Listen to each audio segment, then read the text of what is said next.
Every dictator, from the ruthless tyrants of the past to the modern autocrats we see today, shares a single, terrifying vulnerability that has led to their downfall. It is not an external enemy with superior technology or a more powerful military. It is a fundamental, deeply human flaw, an oversized ego, and the absolute conviction that their actions will not have any critical consequences for them. This is the ultimate poison of power, a self-inflicted wound that has doomed them all. The psychological mechanism is as old as tyranny itself. A dictator's power is built on a foundation of suppressing dissent, on a system where truth is whatever the leader says it is. They surround themselves with a circle of loyal, often mediocre, sycophants who are too afraid to challenge their worldview or present them with bad news. This creates an echo chamber, a self-referential bubble where the leader's own ideas and biases are reflected back to them as objective truth.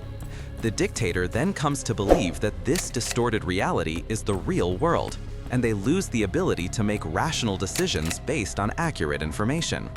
History is littered with the corpses of men who fell for this same fatal flaw. Saddam Hussein was so convinced of his power and his military strength that he invaded Kuwait, believing there would be no consequences from the West. He was wrong, and it led to his ultimate downfall. Muammar Gaddafi, despite being surrounded by a restive populace and an international community that had turned against him, believed he could crush any rebellion. He died in a gutter for his arrogance. Even a brilliant and ruthless tyrant like Joseph Stalin was not immune. He was so convinced that he had outmaneuvered Hitler, so sure that his own diplomatic schemes would prevent an invasion, that he was caught completely off guard by the Nazi attack in 1941. This is the most dangerous lesson of all. Even the most powerful and ruthless leaders, when insulated by their own ego, can be blinded to the most obvious and existential threats. And make no mistake, Vladimir Putin has made the same catastrophic mistake.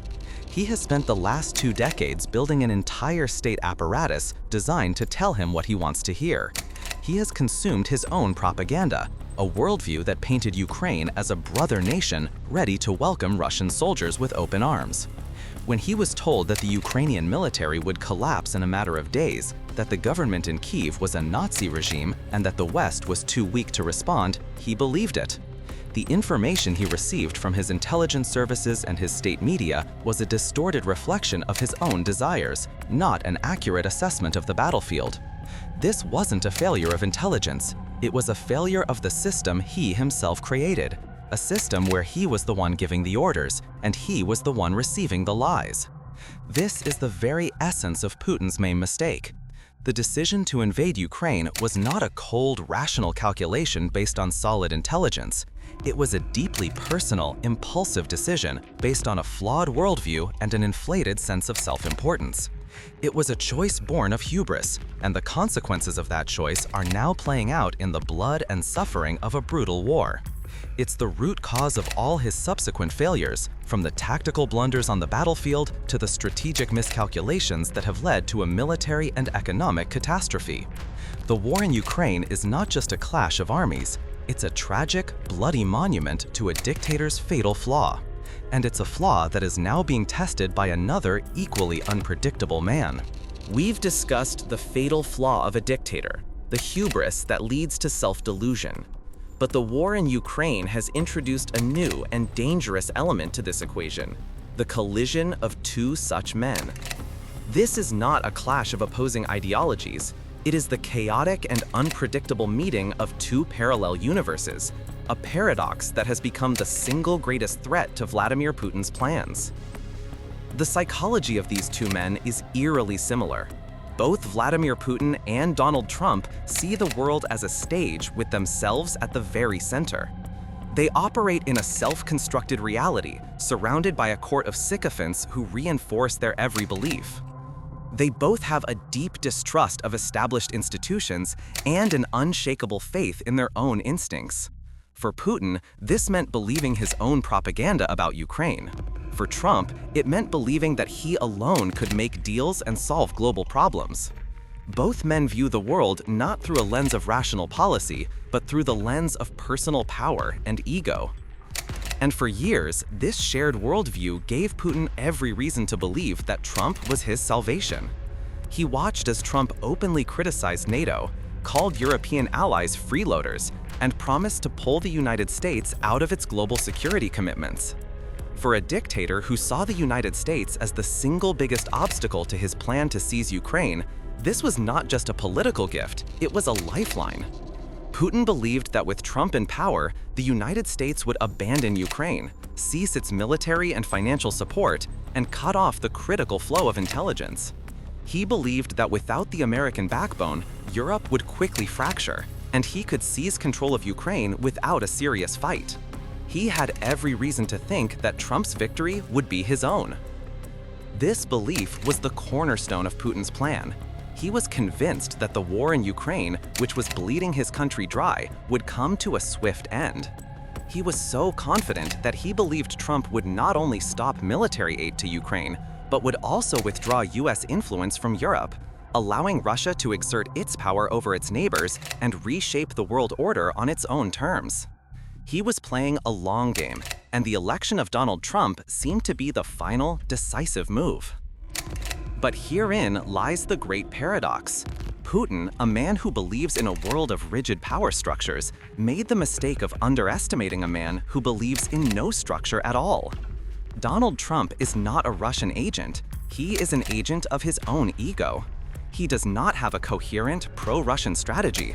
He is impulsive, unpredictable, and driven by a personal need to look strong and decisive. His words, though often beneficial to Russia, are not a result of a well-thought-out plan. And this has created a completely new and dangerous reality for Putin. Trump is not the reliable partner Putin hoped for. He is a wild card, a box of surprises that is a far greater threat than a conventional enemy. The conflict between these two men is now a clash of egos, a war of words where Putin's methodical, calculated lies are being met with Trump's impulsive, chaotic impulses. And this is a battle Putin is not equipped to fight. He is a master of a world where things are predictable, where actions have clear consequences. He has no framework for a man who says one thing one day and does the opposite the next. This unpredictability, this total disregard for conventional wisdom, is a new kind of threat that Putin has never had to face.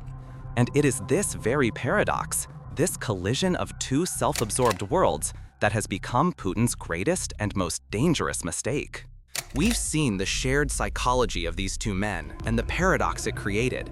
But to understand why Donald Trump is now threatening Russia, we have to look past geopolitics and into the one thing that truly matters to him: his ego.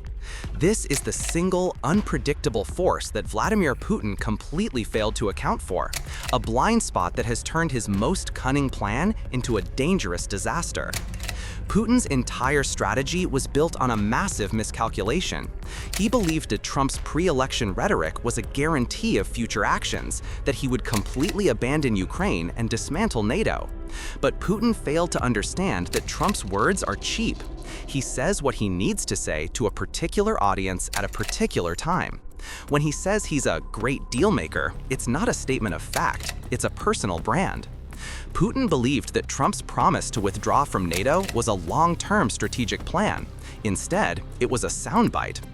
This is where the plan began to unravel. Trump did not end aid to Ukraine. While he shifted from giving weapons to selling them, he has not cut off the flow of military support, and he has maintained the crucial intelligence sharing that is vital to Ukraine's defense. The lifeline Putin so desperately hoped would be severed has merely been put on a different payment plan, a far cry from the total abandonment he expected. But Trump's pivot from a potential ally to a public threat is not a matter of foreign policy. It is a matter of personal affront. For a man like Trump, who lives in a world of personal dominance and public perception, being made to look weak or foolish is the greatest possible sin. And Putin, in his own arrogant way, has made Trump look exactly that. Putin's public denials of ever wanting to meet with Ukraine's leader, his dismissive comments about the US's role, and his outright rejection of peace talks that Trump himself initiated, these were not just political posturing. They were a public slap in the face to a man who believes he is the world's ultimate dealmaker. Putin's actions essentially said, "I don't need you. You're not relevant to my plan." This is a deeply personal insult that Trump is now being forced to answer. This is the central irony of the conflict. Trump's threats against Russia are not the result of a coherent, well-thought-out geopolitical strategy. They are a direct, visceral response to a personal attack on his ego. He does not like to be seen as someone who has been played, or as a leader whose offers have been rejected. To counter this, he will now be forced to take actions that prove his strength. His threats of new sanctions on Russia's shadow fleet and his promises to bring hell to those who undermine his leadership are not just empty words. They are a way for him to re-establish his dominance, to show the world, and most importantly, Putin, that he is not a man to be trifled with.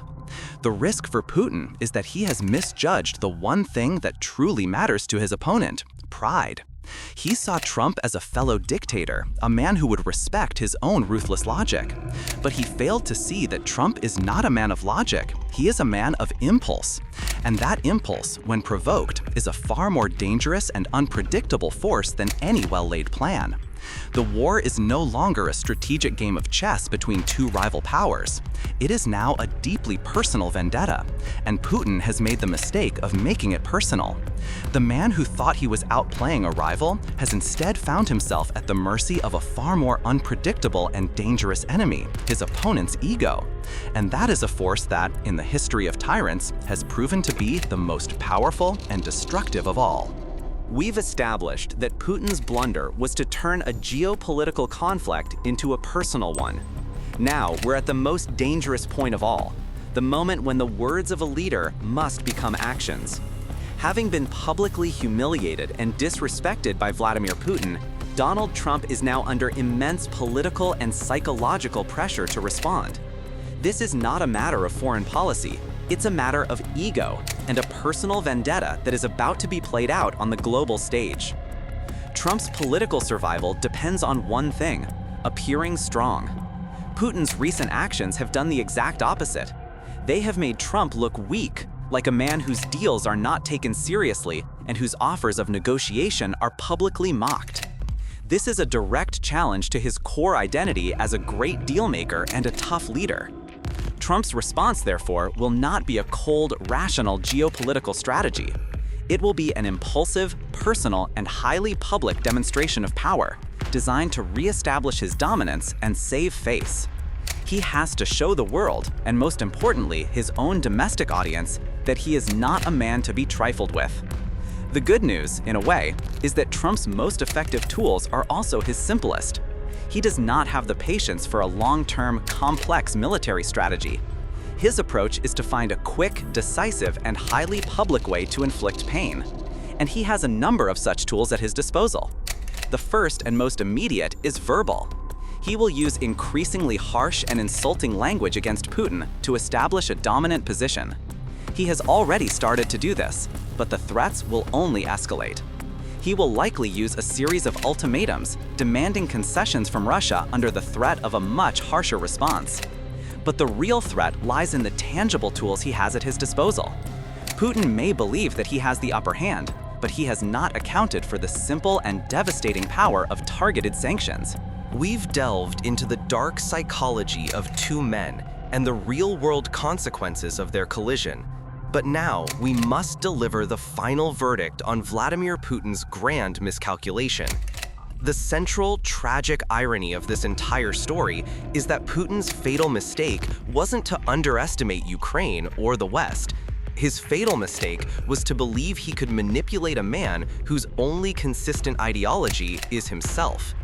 Putin's gamble is doomed to fail not because he isn't strong, but because he is fighting an enemy he cannot understand, an enemy whose motives are completely alien to his own. Putin is a man who operates on a rigid, cold-blooded logic. He believes in a world of power politics, spheres of influence, and a hierarchy of states. He expected Donald Trump to be a rational actor, a man who would respect power and follow a predictable pattern. But Trump is none of those things. He is a man of impulse and instinct, a master of chaos who sees the world not as a geopolitical chessboard, but as a stage for his personal drama. He is not guided by a grand strategy, but by a simple, all-consuming need to be seen as a winner. And Putin, in his arrogant contempt, publicly challenged that need. This misjudgment is the root of Putin's impending doom. He saw Trump's rhetoric as an opportunity to divide the West. Instead, he created a motive for Trump to unify it. He saw a man he could outplay, and instead found himself at the mercy of a man who is impossible to outplay because he has no playbook.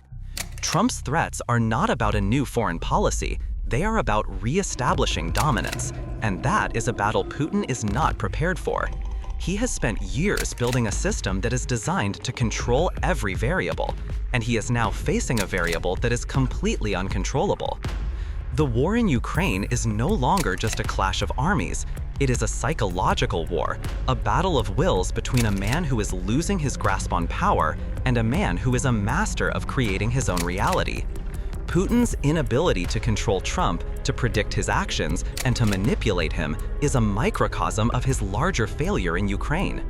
He believed he could win a quick, decisive war, but he has found himself in a prolonged, bloody stalemate. He believed he could intimidate his enemies, but he has instead galvanized them. And he believed he could outplay his rivals, but he has instead found himself at the mercy of a man who will act not out of a coherent strategy, but out of a desire to look strong.